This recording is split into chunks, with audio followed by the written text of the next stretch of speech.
Hey kids, this is Aaron from the podcast that wouldn't die, and Kevin and I use Zencastr. You think you're better than us, that you're using something else? You're wrong. Zencastr's the place to be. Who are you to deny it? It's now super easy to record a podcast with Zencastr. Log in using your browser and start recording a high-quality podcast right away.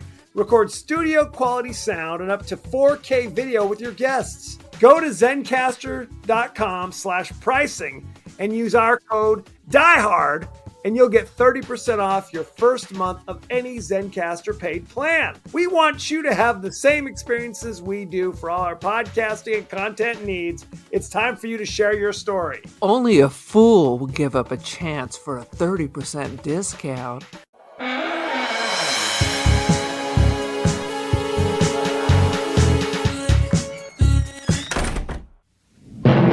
On a distant planet, a great kingdom was ravaged by beings who came from the future to conquer the universe.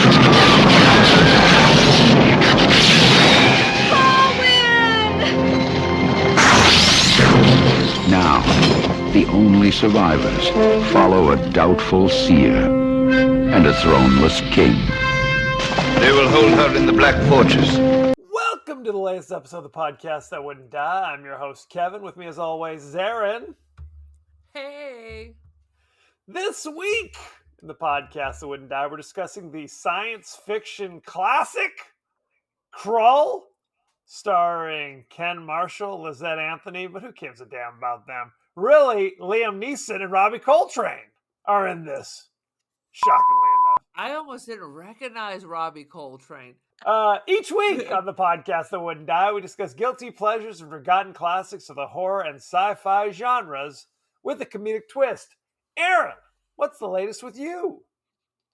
Oh my God. I've had to have my handyman come out 3 times because my front sprinklers are not working. But I still have a $50 water bill. Okay, And one bathroom. Oh my God. I think we figured out the problem. The problem being that whenever the gardeners come, they turn the water off because the sprinklers must be going on while they're there. And they don't turn it back on. So my front lawn is dead.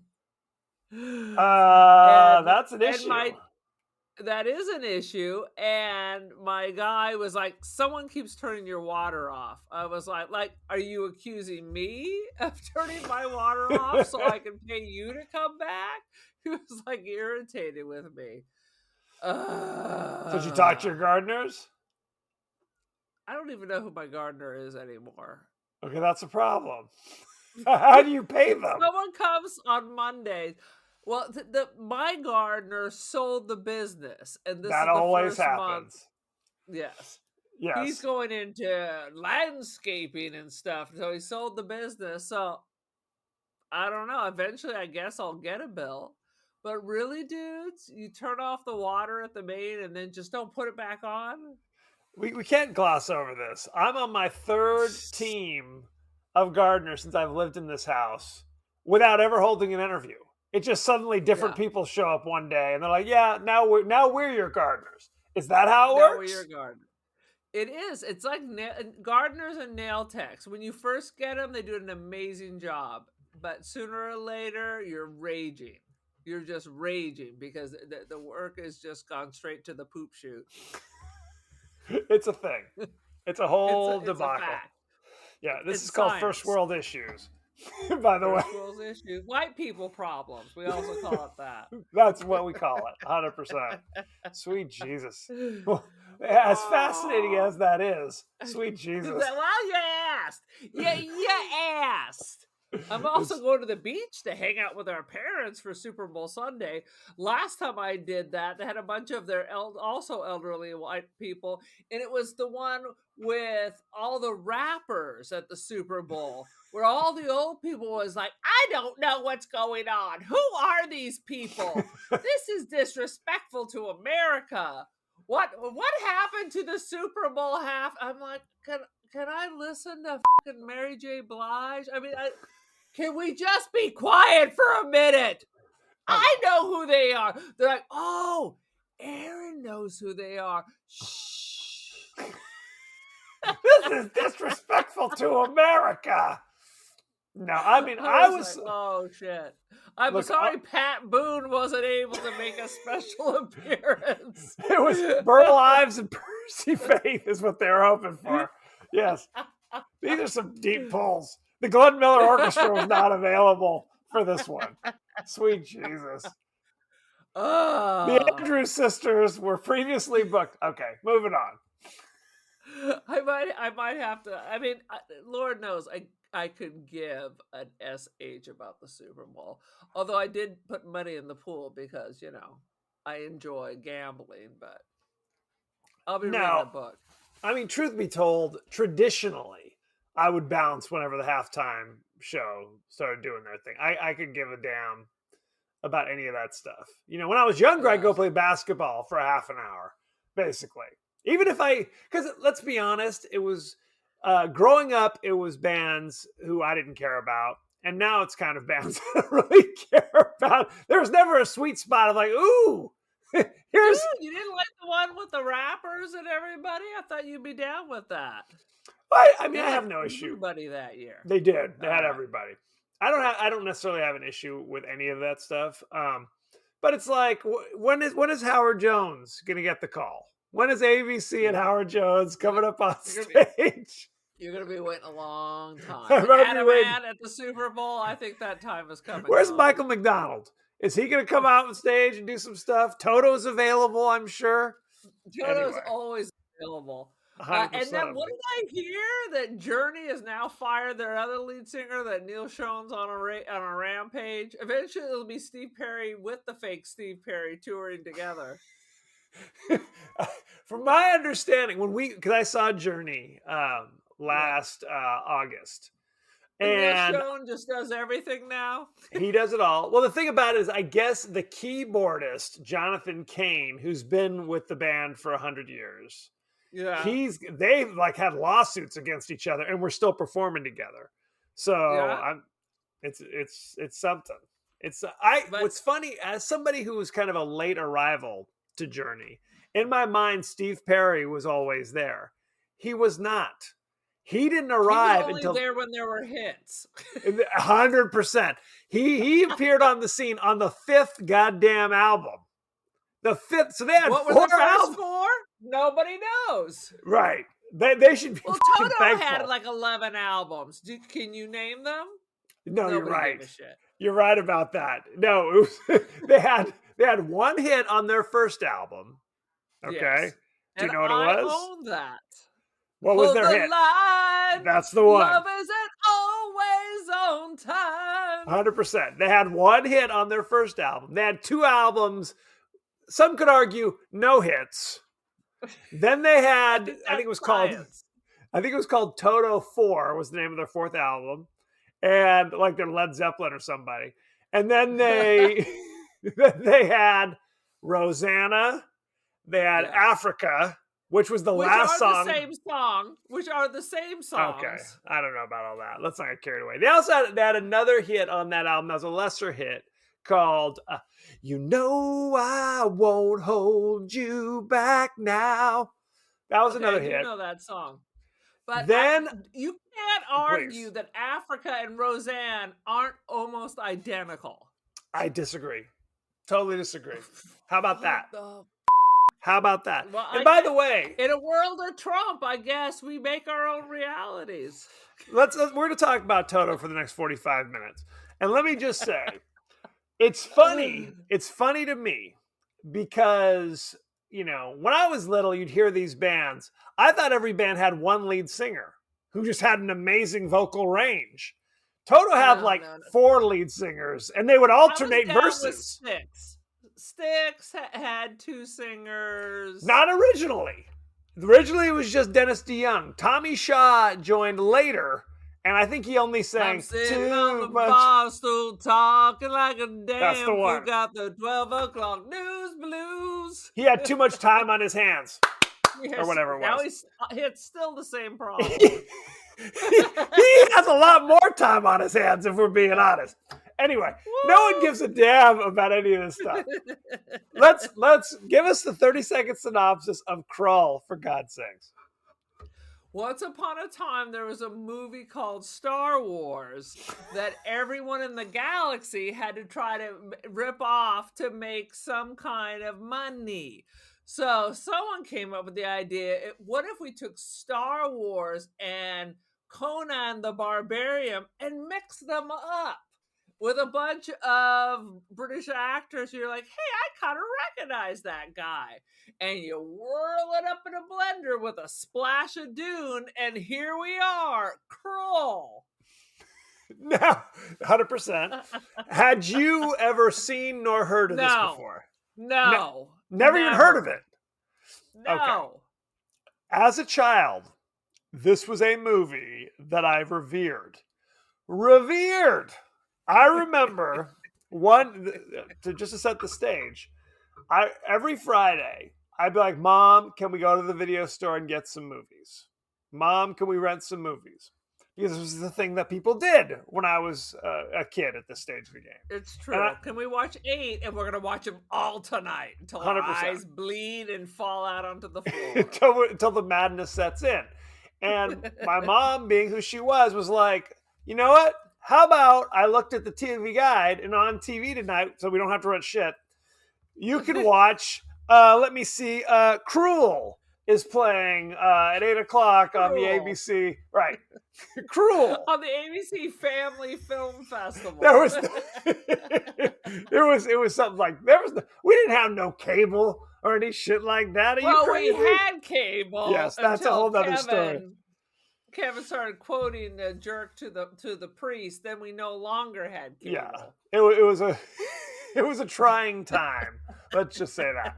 But he was trying to find his own voice, and instead he stole Steve Martin's. I honestly felt like coming to Krull, I had only seen kind of the middle section of this movie. I think I had only seen from the moment he meets Ergo the Magnificent, who turns himself into shit, until I think from then on, I think basically what it was. Basically, like, right as he's about to meet the crazy bandits, the uniquely British bandits. Like, I went back and watched this all the way through, like, I don't know, 10 or 15 years ago. And I'm like, oh, because it's really kind of a genre mashup, if you will, right? Like you said, ostensibly, this is a fantasy film. It's a sword and sandals kind of, there's a lot of sword fighting. Go ahead. Yeah, you're right. It's a mix and mash. It's sci-fi fantasy. The only thing that makes it sci-fi is at the beginning of the movie, there's a long shot of what seemingly looks like just a mountain flying through the air, entering the atmosphere. I thought I was watching the beginning of Battlestar Galactica. Yes. I was like, what's happening? Correct. So the villain of this, what that shit was. The villain of this movie just lands on this planet, which is seemingly like, Renaissance era time. I mean, They also had lasers and blasters. Well, the people didn't have lasers. It was the Slayers, who were the stormtroopers of the evil people who landed, who would shoot like a spear out of their weapon or whatever. And it would they'd shoot a spear out of their weapon, and it kind of made a lasery sound. And then they'd promptly turn their weapon around, and it was like some kind of a sword or some shit. It's very elaborate. And when they would sword fight with, again, just regular ass swords, it would go and like sparks, like red sparks would fly off it. But other than that, it's like there's magic and shit. There's cyclopses running around. So it's a fantasy movie pretending to be like science Game of Thrones if there was an alien invasion. Correct. Just like it. It's 100%. It's a bizarre combination. Do you know why it's called Krull? No. Is it the name of the director? It was the name of the director. It was Harvey Krull, who said, I'm going to name it after myself. No, it's the name of the planet. The planet that the action takes place is called Krull. Why is that important? Name. I don't know. No one knows. As a child, I thought the guy who plays Prince, whatever his name is, was a huge star. I thought he was like Harrison Ford and Roger Moore all rolled into one. It wasn't until He later. just has that look like every other kind of British dude with feathered hair. Except he's American. He's the one American actor in this. And the reason why I thought he was the biggest star in the world is because about this time, he was the star of Krull, and he was also the star of a miniseries called Marco Polo. And he played Marco Polo on the miniseries. Those are his two. Polo. It's about the swimming game, right? And it was just those are his two shining achievements. And then it was like day player on, Simon and Simon or Magnum PI. He'd work one day here, I right? like to think it's Simon and Simon. I'm sure. Let's make San Diego great again. Absolutely. It's the only private eye show where there's two brothers. One's the Harvard student, one's the former Marine. They solve crimes in San Diego. So good times. Until they decided that San Diego wasn't sexy, so they wanted to move the series to another city. Big mistake. Stay classy, San Diego. Stay classy, San Diego. Anywho, so that's the story of all this debauchery. Anywho, why don't we start with the highlights? Aaron, why don't you go first? I think the highlight is within it's like 2 minutes of watching the show, I'm like, ain't that the teacher from Willy Wonka? And yes. showing up. And then I'm like, isn't that Todd McCarty from EastEnders? That's Mark Fowler. He died of AIDS. Who's Mark Fowler? What is that the character or the actor or what's happening? That's the actor. That's the actor's real name. So in the Bandits, there's a young guy who survives all the way through and doesn't have much of a role. Oh, right. Looks like Chaka. That dude. He absolutely looked like Chaka from frickin' Land of the Lost. He looked more human, less simian. They painted him with some weird shoe stain or something. I don't know what was going on, but I was like, he was like 1,000 British soap operas. Let me stop you right there. I was talking to my family about Land of the Lost not 2 days ago, and about how not for the first Will Ferrell, no, Sid and Marty Krofft from the 70s. Yes.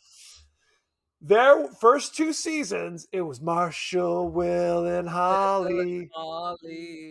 Right. They're on the great expedition. Greatest expedition. Then the greatest earthquake ever known. Anyway. Okay. After 2 seasons. They landed in the Land of the Lost. Right. And after 2 seasons, the guy who played Rick Marshall, the father, was like, hey, pay me more money. They said hell to the no. So they fired his ass. Like the Power Rangers. We don't need you. And they hired a new actor to play Uncle Joe. But they're like, wait a minute. We're in the Land of the goddamn Lost. Are we having their father eaten by a Tyrannosaurus? Are you found? Yeah. Right. This is the question. And then how does Uncle Joe get there? So they had to redo the beginning. They reshot a whole new intro where it's like, it kicks off with Rick Marshall fell in a portal or something like that.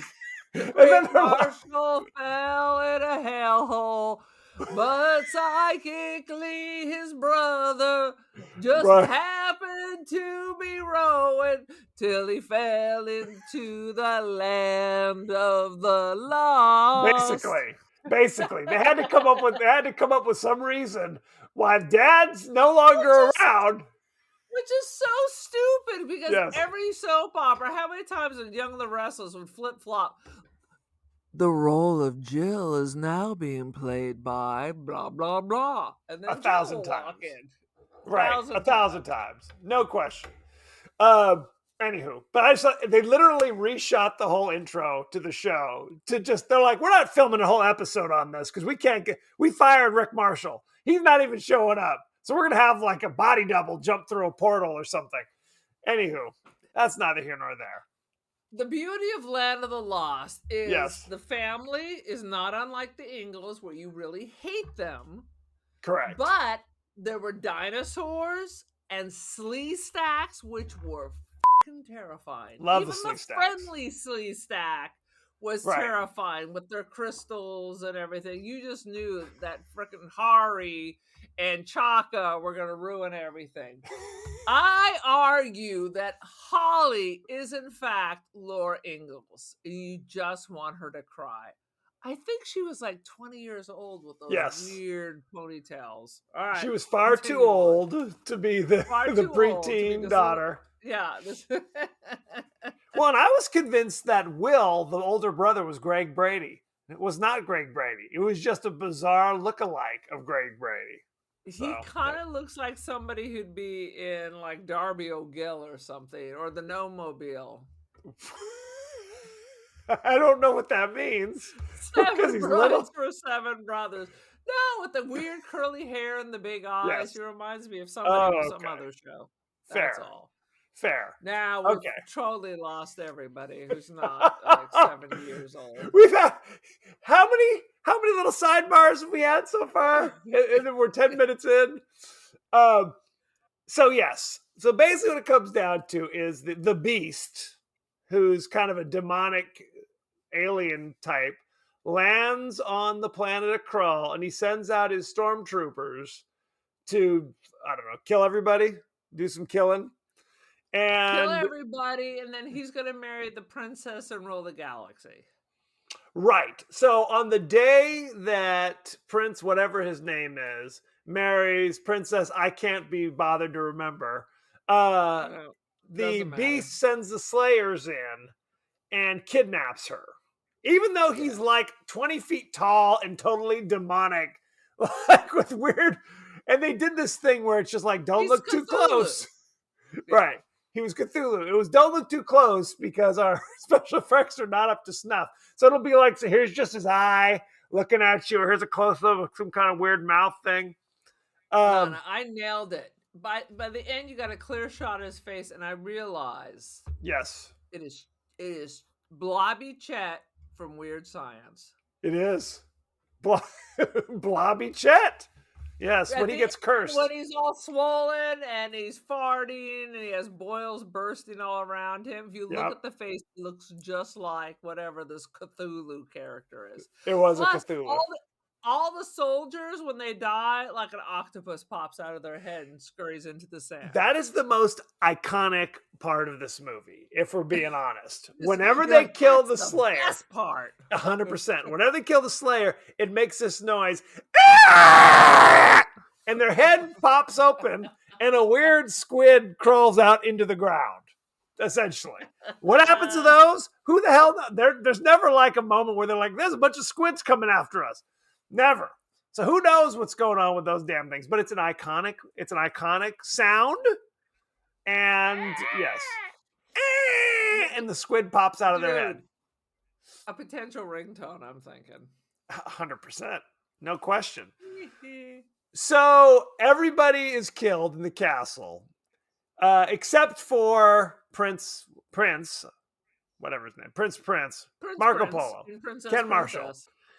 And then a crazy Obi-Wan Kenobi type character comes down from the mountains. They just call him the old man. And he rubs a little liniment or something on his chest. And he says, okay, let's do this. Rubs a little Vicks Vapor rub on him and says, let's do this. So everyone else on the planet's dead, I guess, at this point. And first thing we have to do is to get the glaive, which is a legendary weapon. And my memory of this thing, and it's kind of like a gigantic throwing star kind of thing, is what it kind of looks like. Ninja star, yeah. Right. And he kind of holds it and like the blades pop out. In my recollection, he's constantly using this throughout the course of the movie. Anytime a Slayer comes around the corner, he's throwing it. It's kind of like that thing from Octopussy, where the guy had the saw on the end of the yo-yo.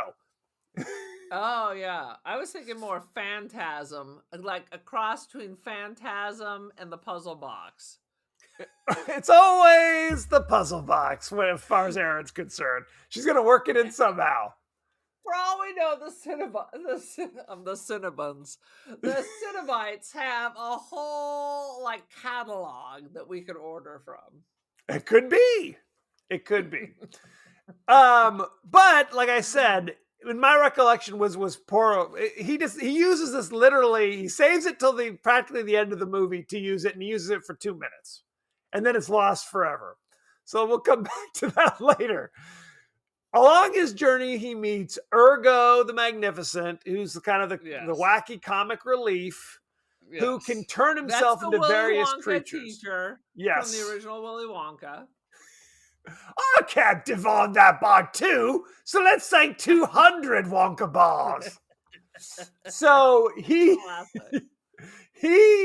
comes along on the adventure. So now it's 3 of them. They come around the corner, and then there's these bandits who join the squad. And again, it's a young, sassy Liam Neeson. It's kind of shocking. Shocking seeing him here. Because, I mean, he's a tall drink of water. Number one. Yes, what is he? 6'5" at least? I mean, at least 7'2". Is he like Wilt Chamberlain? He is absolutely Wilt Chamberlain. And Robbie Coltrane. Now, here's something else that we're going to talk about. Oh my God, he's so young. He's so young here. Yes. It's shocking. Now, I'm going to shock you with this. After filming this movie, they redubbed 2 of the actors' voices. 2 of the actors' voices. The first one was the princess, Lizette Anthony, who actually had a decent career, but they dubbed her with an American actress's voice, Lindsay Krause, and we'll talk about her later, who's in a handful of things. They also dubbed Robbie Coltrane. But in my mind, watching it, I'm like, this sounds like Robbie Coltrane to me. Maybe he did a Robbie Coltrane. Maybe he did.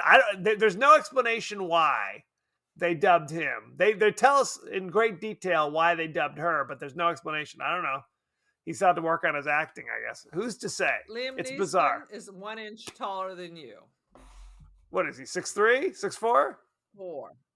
Okay, so he's 6'3". You are 6'3". I'm probably a hair shorter than you, if we're being truthful. I'm probably like 6'2" and change, if we're being truthful. Am I wrong? Perhaps. And then the main bandit is a dude you've seen in 1,000 things as well, whose name, it's like Alan Anderson or something. I don't know, but he spells it in a weird name, in a weird way. It's like Alun is how he spells his first name. And they go on their adventure. And there's a lot of, over the course of the adventure, because it's not very elaborate, there's multiple scenes where they're like, well, the evil castle like moves from place to place every sun, like at dawn. At dawn, it magically teleports to a new place. So who the hell knows where this place is? Are you checking something out? Yeah, I'm looking up Alum, but he's the old dude. Isn't he the old dude? No. The old dude is Freddie Jones, who was in, he was in one of the Hammer Frankenstein movies, like Frankenstein Must Be Destroyed or one of those things. But we'll talk about that stuff as well. Because Alum has been in 1,000 things. 1,000 things. Like contemporary still. Yes. He's still working. He's still doing his thing, no question. Which is funny because he's for behind the curtain. He is kind of a rugged guy, rugged-looking man, to say the least. He's not winning any beauty contests, but he's still doing his thing. Still doing his thing. But the movie is basically like, oh, we don't know where to go, so we'll go to this sage or seer or whatever, enchanter, and then, oh shit, he's dead. I guess we better go to this other one and find out. Oh, now she's dead. Well, who knows what we're going to do now? So there's a lot of that happening in this movie. I like the Cyclops, and I was fascinated by his makeup. I thought I drifted into some weird AI drama thing. He was so strange. No, it was bad in the 80s. When the Cyclops steps out of the tree and is crazy, like his nose looks crazy and his big eye looks nuts. It was not good even for the 80s. Why they're like, I'm a little obsessed with it. I'm a are you? little obsessed with it. It is so strange.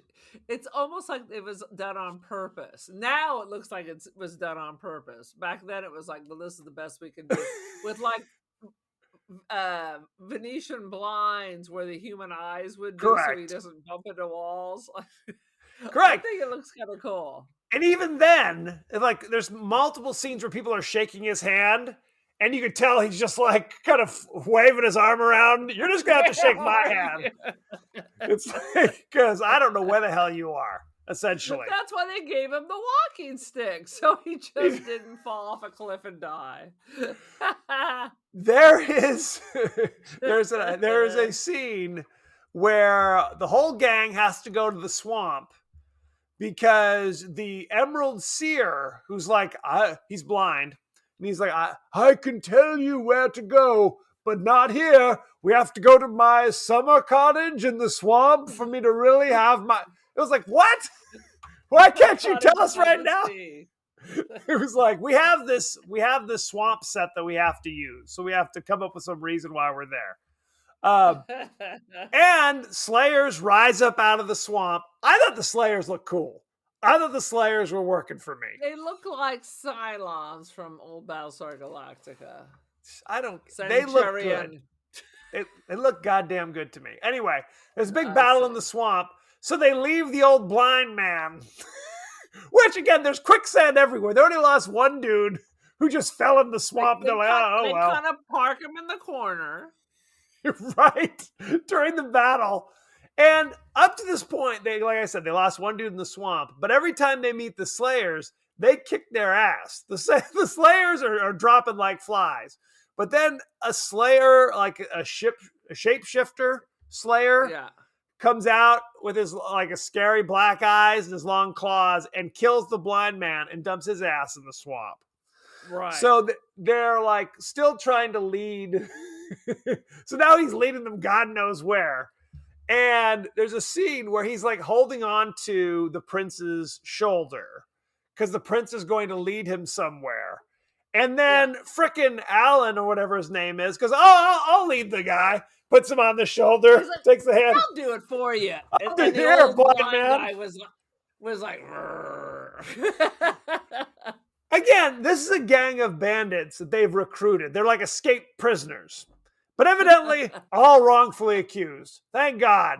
These are not murderers and rapists. There wasn't one dude who was like, well, I'm kind of a rapist, actually. No, they were all kind-hearted former, like, escaped prisoners. So that's good to know. Just like this, we're all going to help you on your quest. Absolutely. And again, we're all dropping dead left and right. Well, when they get to the castle, and again, this is like a team of like 12 bandits. We really only meet like 3 or 4 of them, really. Right. And yet later in the movie, we're supposed to give a damn when they're getting killed. It's like, I don't even know you.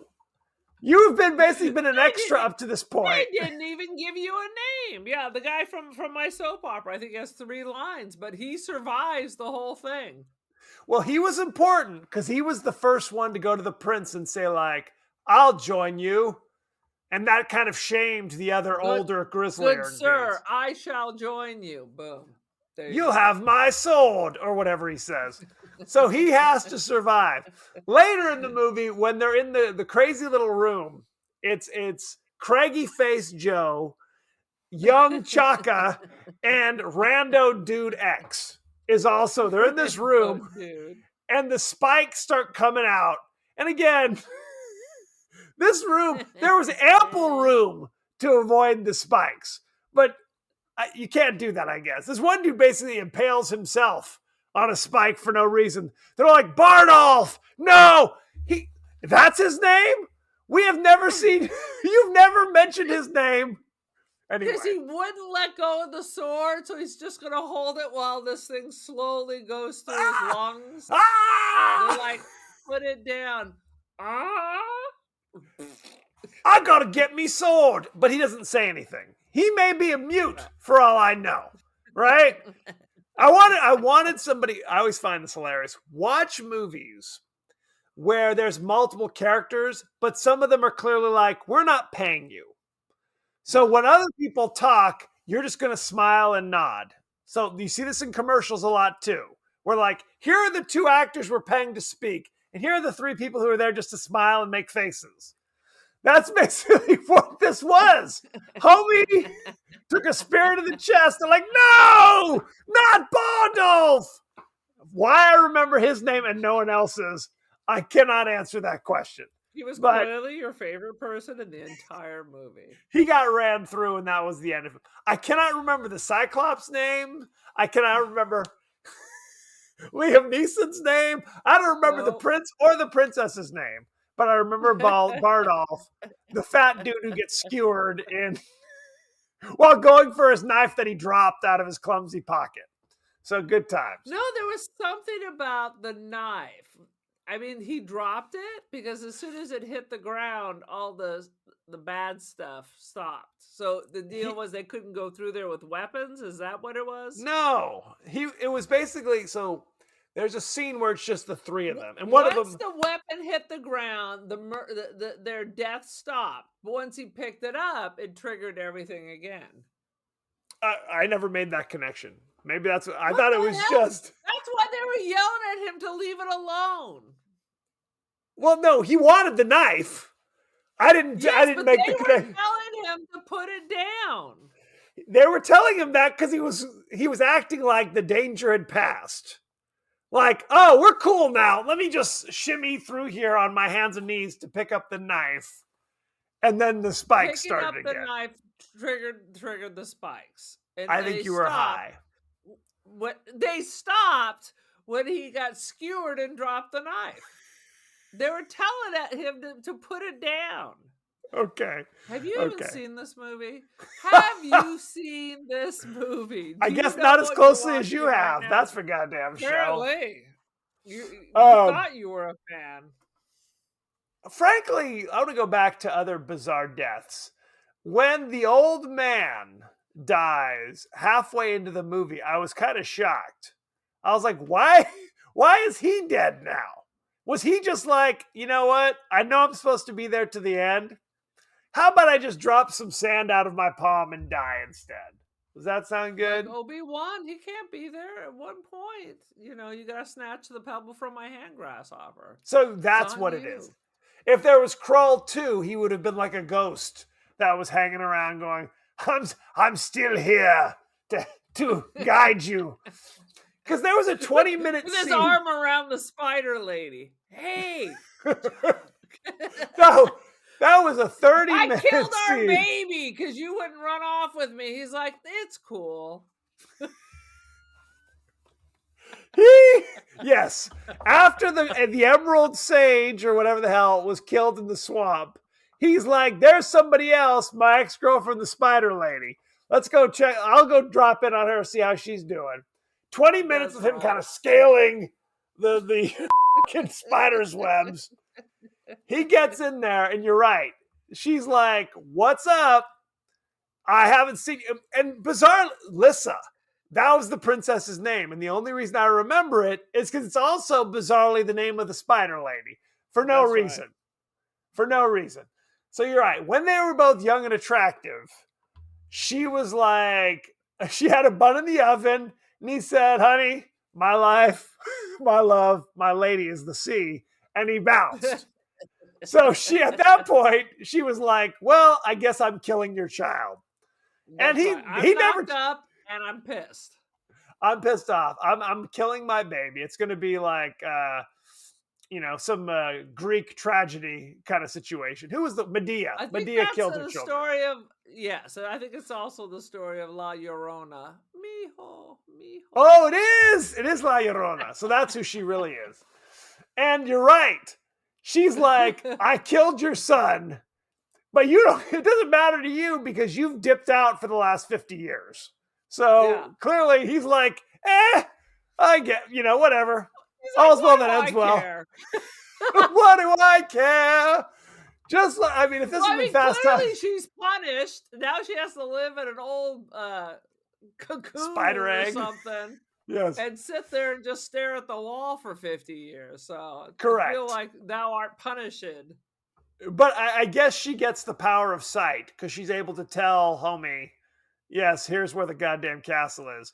But But she's like Cassandra. She may know, but who's she going to tell it to, and will they believe it? I mean, come on. well, I mean, I guess that's the whole How point many of this. people are sneaking past the spider to go visit with her? Well, that's what she said because she tells him where to find the castle, and she's like, "Look, you've got the information, but you can't do anything with it because if you leave here, spider will get you. This giant spider Why will get doesn't you." he And that's just that. yell? Hey, Yo, it's over here. hey! That thing is over by the thing. Why not that? Why does the other person have to be 90 feet away?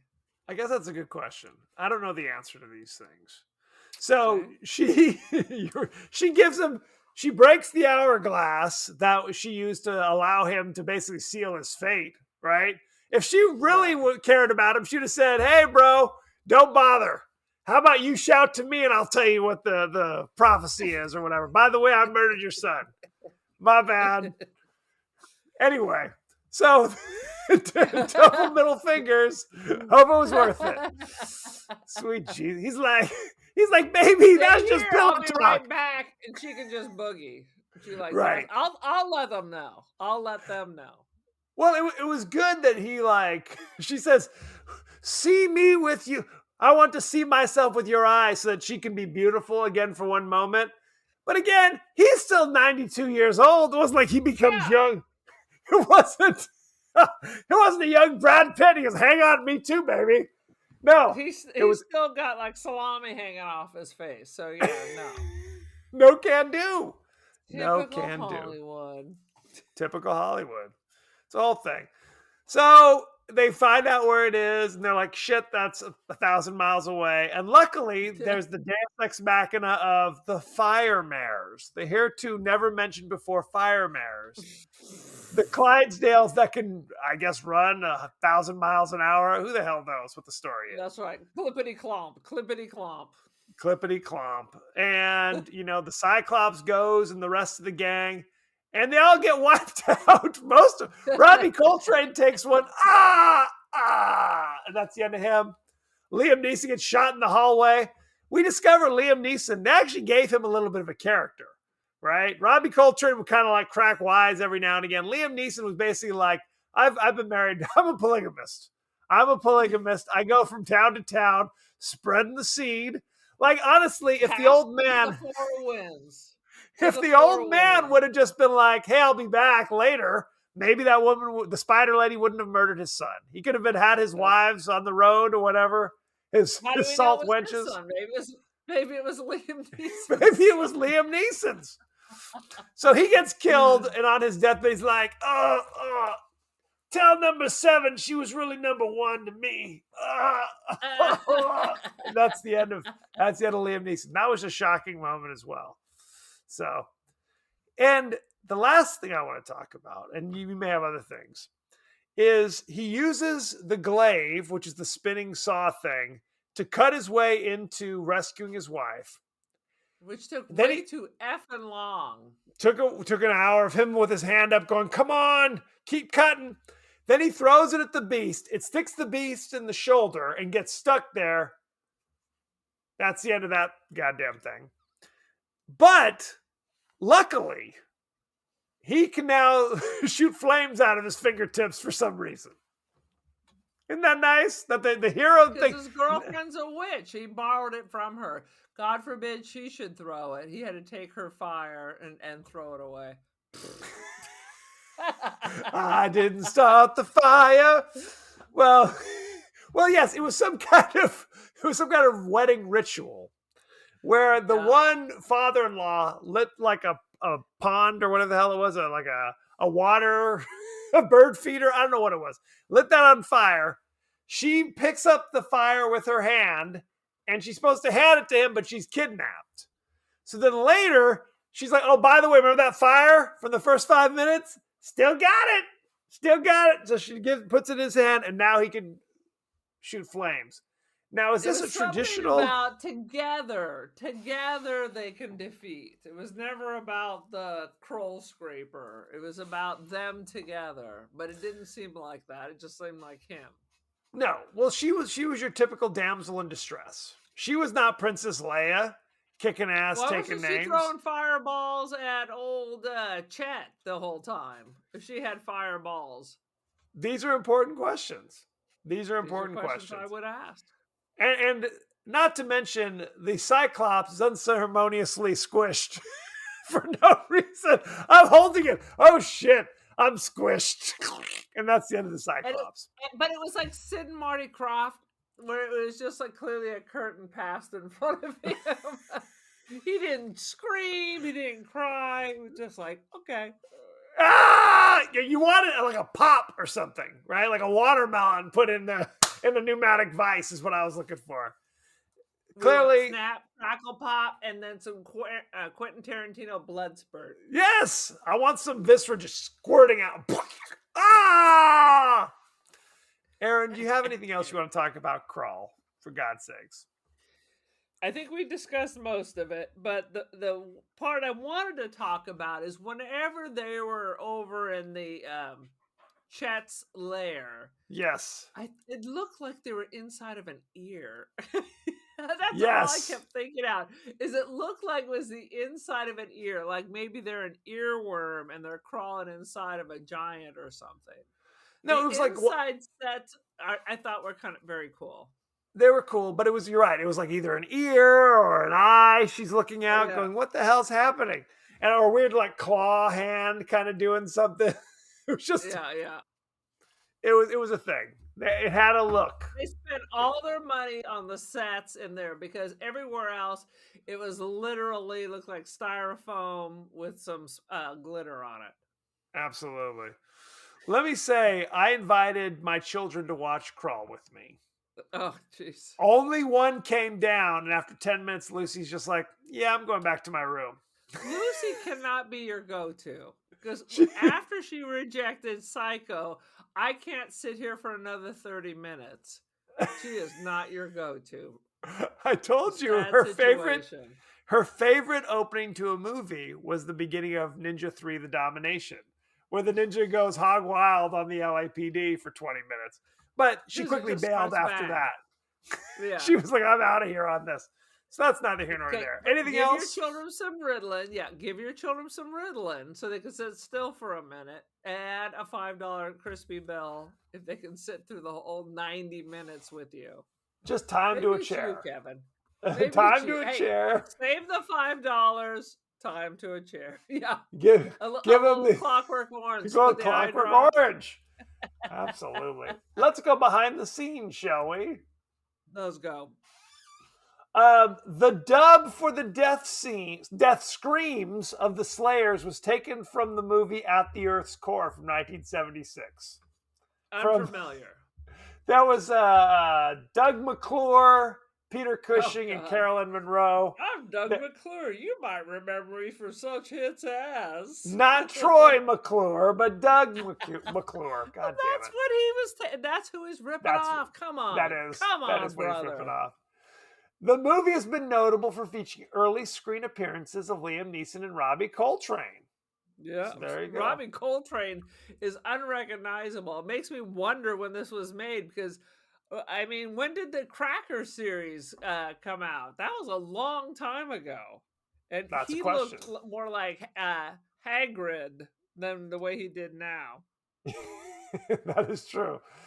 16 Clydesdale horses trained for months to play the fire mares, which makes no sense because they're just being ridden. What special training do you need for that? God damn it! That's where their budget went for the ear sets and the Clydesdales. Yes. Let's see. In the original screenplay, Prince Colwyn. Okay, here we go. I'm remembering the names. Saves Ynir, which was the old man, from the spider in the Widow of the Web's cave by killing it with the glaive. But it was cut from the movie. Whoa. And instead, old man just died. Be done with it. Um, All right, when did this movie when did this movie come out? 1983. This is 1993 is when he was in Cracker. So 10 years later when he was a big star. Yeah. The production utilized 10 sound stages at Pinewood Studios, including the biggest of them all, the gigantic 007 stage, which was used for the exteriors at the swamp sequence. Because they couldn't just find a lake or something. Couldn't do it. It seems like a lot of money. This motion picture was one of the most expensively 6 years to train a fucking Clydesdales and all this other nonsense. This motion picture was one of the most expensively produced at its time. Boom. I believe it. Several games were developed and released as promotional tie-ins, including 2 Parker Brothers games, a card game, and a board game. A home video game was developed for the Atari Super System, but because of low sales, it was changed to a different system. And they also started calling it Zelda. They also developed a Krull pinball game, but production was canceled. Because no one gave a shit. No one gave a good goddamn. Lizette Anthony's voice was dubbed in the final cut by Lindsay Krause, who was in like The Verdict and Slapshot. She was in a few things. An American actress, essentially. And Robbie Coltrane was dubbed by fellow British actor Michael Elphick, who I'm unfamiliar with. Maybe he was just screaming profanity the whole time. I don't know. It could be. As a promotional gimmick for the film, the studio created an essay contest for people to get married dressed in costumes from the movie. A dozen lucky winners were married off in a one-day-only ceremony in 1983. The gimmick was dropped afterwards since it garnered no additional press coverage for the film. Yeah, people are like, who gives a darn? A Billy Badern.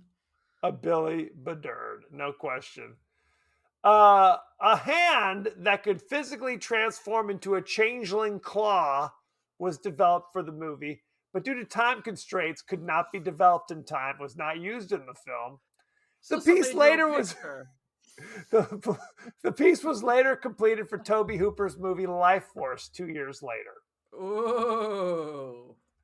We didn't even talk. So there's a change. That's what the Slayers are. There's a couple that are changelings. One turns into the blind seer, but one shows up as just like a hot chick who, for 5 minutes, she's like, shit, I'm a Slayer, but I'm now in love with you, Prince. That's right. And now I'm dead. Ah!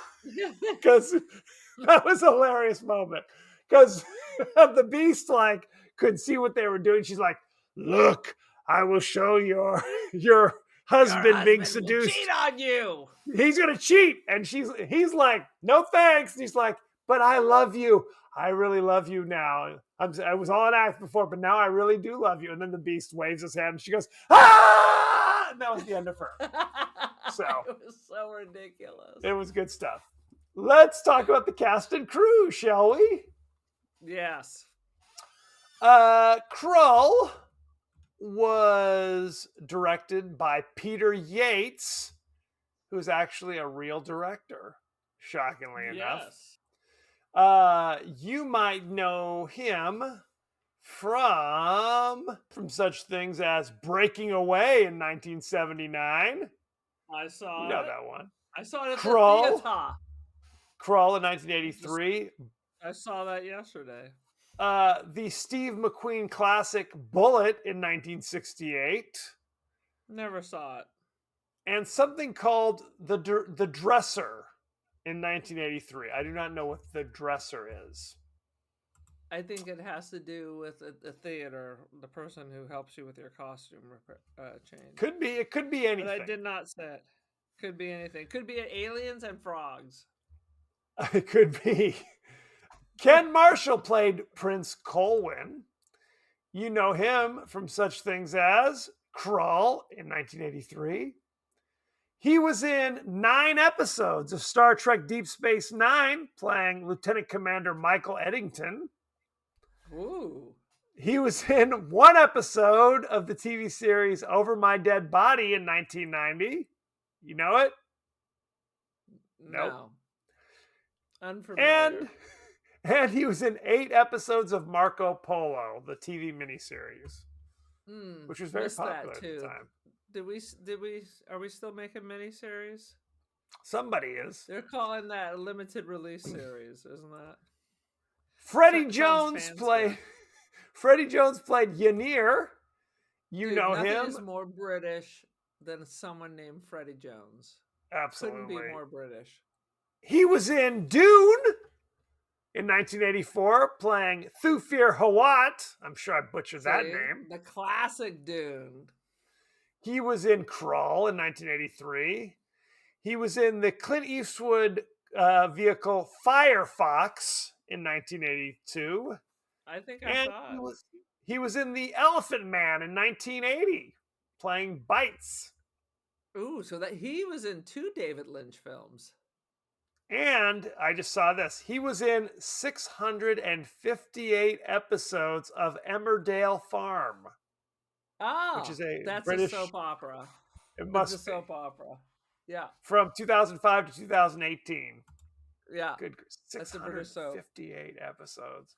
Some That's of these goddamn ridiculous. The people who are on the show right now, like, were on the show, but as children in the 80s that I was watching. Well, the secret is you don't want to be on a soap as like an infant or something.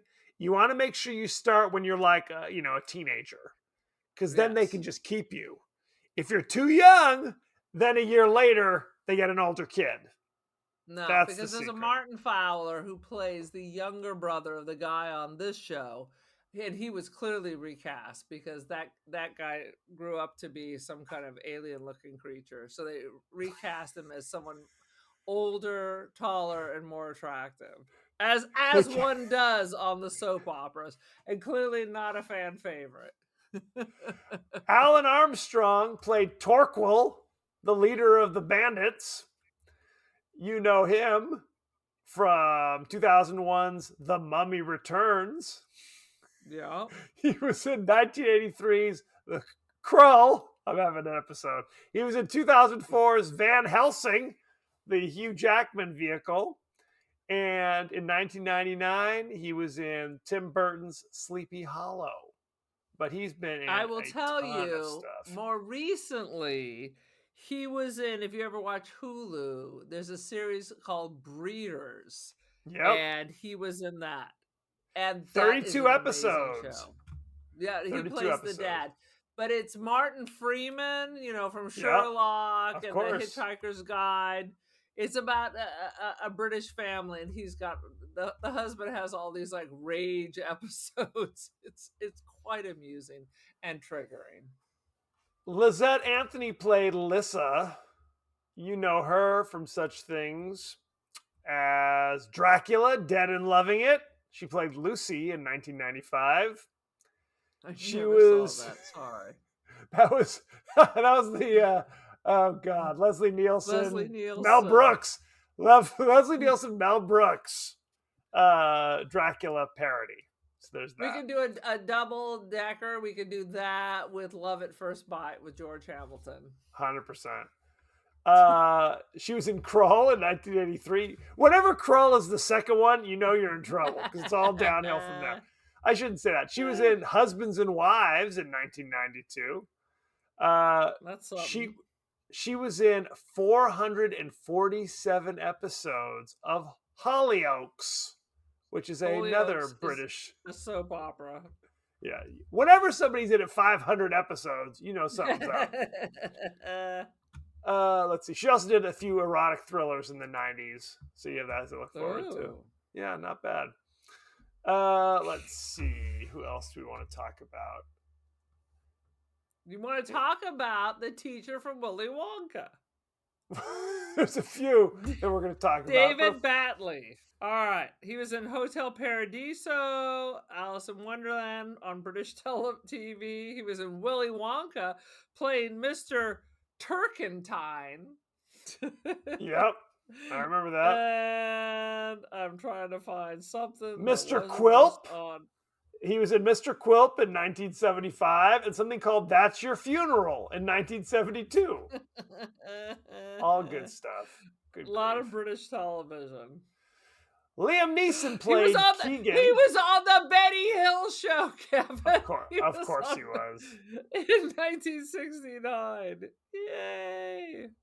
Liam Neeson, you know him from Kinsey in 2004. He was in Schindler's List in 1993. He was in The Grey in 2011. He was in The A-Team playing Hannibal Smith in 2010. Oh yeah. And of course, that's what I'm saying. If you have a well, a good career, let's just say, they're not mentioning Krull in your first four. Let's just put it that way. Robbie Coltrane played Run or Rune. I don't know what the hell his name is. You know him from Cracker, 25 episodes from 1993 to 2006. Harry Potter and the Sorcerer's Stone in 2001. Harry Potter and the Chamber of Secrets, 2002. And the James Bond movie, The World Is Not Enough, in 1995. It really is not enough. No mention of Gooby. And of course, Robbie Coltrane died a couple years ago. Very sad. Yeah. In 22. I think that's all we need to know. We don't need any more of this. Let's look at the rating, shall we? All right. Krull on Rotten Tomatoes currently at 35% rotten. Do you know what the audience gave it? 52. That's very impressive. It is, in fact, 52. Boom. Ooh, let's go, Vegas. Let's go. You must be the woman in the web, or whatever the hell the woman's name was. Top critics. Janet Maslin of the New York Times says, Mr. Sherman incorporates some wit and intelligence into the proceedings, and Mr. Yates works hard to bring understatement and dimension to the material. His Krull, which is decorous and dignified throughout, has more depth than excitement. That's a positive review, I guess. Sorry, it has more depth. It has more depth than excitement. Than excitement. Huh. This is about as shallow a pool. An infant with a floppy neck will not drown in this pool. Get out of here. Sad but true. Nick Shager of Lessons of Darkness said the only real fun comes from guessing which cinematic predecessor it'll rip off next. Wah, wah, wah. Snarky. Salty. Snarky, yet salty. So, Aaron, what is your rating for Krull? I will have to say, Kevin, that I did not hate it. Yay! I did not hate it. And I kind of enjoyed it a little bit. I mean, if you look at it as just one, how can they rip off Star Wars once again? Yes. And two, the fun game of who's the random British actor and where do I know him from? Correct. That's always a fun game. I mean, it was funky. It was entertaining. You know, I'm going to give it like a 3. 3 out of 5, brother. Not too shabby at all. Not too shabby. It kept my attention most of the time, but I did check out and miss anything with Clydesdales. Missed that whole thing. You missed I must have been in the kitchen making popcorn. But so the version I saw had no Clydesdales. Wah, wah, wah. I don't know if that makes it worse or better. That is a question. One thing I wanted to mention that was hilarious. When they were filming this, the director literally asked the cast, look, right now this movie's called Krull. Can you think of anything better? And people just kind of looked at each other and shrugged. So it stayed as Krull. So that was it. The Curse of Krull. The Krull Wars. I mean, I thought Krull was the name of the throwing star or whatever the hell it was. I didn't know it was the name of the I planet. thought it was the prince's name. I'm Prince Krull. Krull the I'm Baron Conqueror. von Krull. Pleased to meet you. Baron von Krull. Absolutely. My vote is strictly a nostalgia piece because I was like all excited to watch this, and then I sat down and watched it, and it lost a little bit of its sheen. There are parts that I still really enjoy, no question. I like the bandits generally. Liam Neeson doing Liam Neeson Liam shit, Neeson doing Liam Neeson. no question. At least somebody wasn't kidnapped this time. I mean, it's an all-star cast where it's like before they were famous, Mhm. and I mean the sets are cool. I like the Slayers more than you do. Yeah, I like the Cyclops more than you do. Yes. To Yes, me, you it do. looked like a fever dream. Yeah, it was like we need more of that shit. I think he should have been slinging that thing around throughout the entire movie. I think that should have been a big part of this, and he didn't. Calm. I thought Cyclopses eat babies and stuff. He was very calm. He was more like a Zen master or something. I don't know. Okay, It's like a fair enough. shepherd or something. I was talking. I got a religious vibe from him. Like maybe he's Jesus on that planet. I don't know. The one-eyed Jesus. We'll call him that. I was talking about Prince Colwyn and his weapon. I wasn't talking about the Cyclops swinging his dick around. But that's neither here nor there. God damn it, Aaron.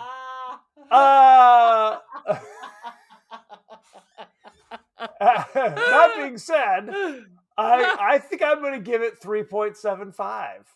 What do you think of that? Whoa. What do you think of that? So it's just a hair below The Shining. Is that what you're saying? Look, they're not on the same level, but is it close? No, and I fully admit this is a nostalgia rating. This is a nostalgia rating. If you were to come in here cold and watch it, I'm not sure. I mean, unless you're Aaron, you may not appreciate it as much as I do. That's all I'm saying. I liked it much more than I thought I would. There you go. I'm not saying I'll ever watch it again, but I have to say it was. There's a lot of these '80s films. You look back, they're just so stupid and trashy. They're crappy. Not that this isn't stupid, but it's like, but it was kind of fun. It was kind of fun. It was kind of fun. Put that on the poster. No question. It's kind of fun, even if you haven't had any wine. There you go. Any last thoughts of Krull, Aaron? No, but I just got this text. Now, tell me, what do you think about this? What are your thoughts on midget wrestling? First of all, I don't like that term. Okay, but first of all, that's how it's being billed. Right. Because work just emailed me that one of these warehouse bars we have here with the giant Jenga is now promoting midget wrestling. And I want to go? Your school's asking? Is a school sponsored event? It's my school text chain. It's not a school sponsored event. It's called Micromania Midget Wrestling in Bakersfield. I think you'd have to go. I think you'd have to My go. first thought is like, I don't want to see them throw Billy Barty across the room. Well, hopefully Warwick. Hopefully it's two little people wrestling, not a little person versus a giant throwing them around.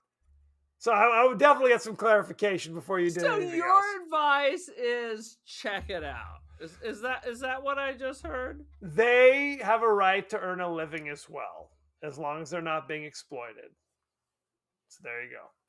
How about that? It's important. They have to be 5 feet and under. You know, my maid of honor was 4'11". Should I call her up? Give her a call. There's a new career on the horizon. Anyway, that's neither here nor there. Thank you very much. Good Lord. You can find us across many social media platforms. We're on Blue Sky, Less every Threads, day. Less every day. Instagram. Allegedly, we're still on TikTok. Is that correct, Aaron? That is correct. Alice Sweet Alice is at 3,500 views. Not bad. Now I But am going to nobody hit gives a you. sh- That's good stuff. You can also email us, the podcast that wouldn't die at Gmail. Gmail. We're also on YouTube. You may be watching us this very minute. You can also listen to us. If they are, they're like they're on Krull or something. It always they've got some feels like wizarding somebody's business going. watching me. Watching me. We're on Apple Podcasts, Spotify, anywhere the finer podcasts are available. So don't forget to like, share, rate, and review. Won't you? Won't you please? Aaron, what is your social media situation? Well, I'm on Blue Skies. I am on Tumblr. I am on Flickr. Sometimes it's my name. Sometimes it's the Cult of Aaron. Bumble? I am not on Bumble. I am on Facebook Dating, which is the dregs of society. Oh my God. Aaron, no. Because it's free. Some of the most terrifying people you will ever see in your life. I don't doubt it. Oh, jeez Louise. I am also on the Gram, the Cult of Aaron. Join the cult. I also manage our Ticker Talker extravaganza. I have artwork on Artsy and First Dibs. Aaron Doherty, check it out. Boom shakalaka. As we like to do, we like to share our friends' thoughts and feelings across the social media landscape. Aaron, what you got? On the Ticker Talker, in a discussion of The Burning, aka DD 1006, thought it was like a prequel to the Jason films. Right. I corrected her because the Jason film doesn't have half the cast of Seinfeld on it. True. And her comment was, I'm 59. I guess I must have been in the bars at the time and not at the movie theaters. I'm like, preach, sister, preach. Well, there's a scene. Look, the Friday the 13th Part 1 ends in a canoe with the woman in the canoe. Yes. There's in fact a canoe in the burning. In the burn. That's where the confusion arises from. Fair. It's a fair mistake. I get it. Trust me, I had never heard of the burning, before like a year and a half ago. So don't feel bad. Don't feel bad. It's all good. Next week, we're discussing the fantasy classic from the 60s, Jason and the Argonauts. It has monsters. It's got some claymation up in there. Dude, it's got some Ray Harryhausen. Come on, bro. It's good Ray Harryhausen. There's also like Greek warriors with like that kind of 50s hair with like the pomade. Ooh, so it's they're in business. Look. So, and I will tell you, please, I have never seen it. Really? Okay. Well, it'll be a new experience. Where can you watch Jason of the Argonauts? You can watch. That is a good question. By the way, I watched our last movie on Tubi. I did not have to cough up the $4. It was free on Tubi? Yes, with relentless ads that appear pop up for no apparent reason. Look, I'm not a snob. I can deal with an ad here and there. Okay, Tubi. I always say it might be the finest free movie app on the planet. No question. Bless you, Tubi. You saved me a fortune. Jeff Bezos doesn't need my now $3.99. You bastard. Well, the good news is Jason and the Argonauts is on Tubi. Boom shakalaka. If for some reason you're like, I cannot watch ads, which is like my kids. My kids will get into a car accident turning off Spotify and turning it back on again just so they can avoid a 30-second ad. Ah! Otherwise, you will have to pay full freight, $3.59 on Prime Video. Boom. And it's not as good. It's never going to get that good again on Prime Video, I'm sad to say. So check it out. Send in any favorite scenes, favorite quotes, comments, and questions, and we may talk about it on the show. So thank you very much, and be well. I say good day.